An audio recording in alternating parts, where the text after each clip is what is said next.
Fencing made easy using DuraPost steel posts.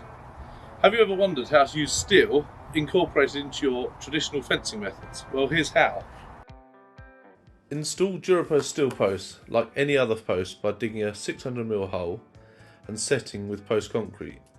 The holes should be facing the panelled side of the fence.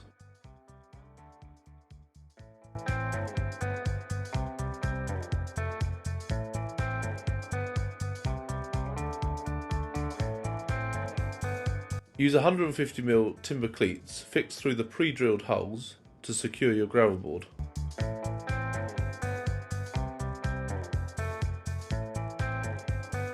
You can also use concrete gravel boards with steel posts. Steel posts are incredibly versatile and you can use with most types of rail, including Arris, cant and motorway rail.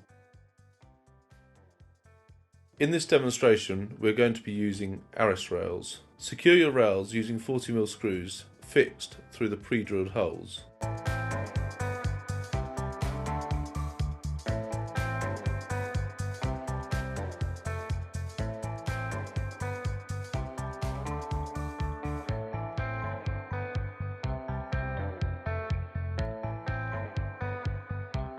Place your close board in front of your steel post and fix straight to the rails like you would with any other traditional posts.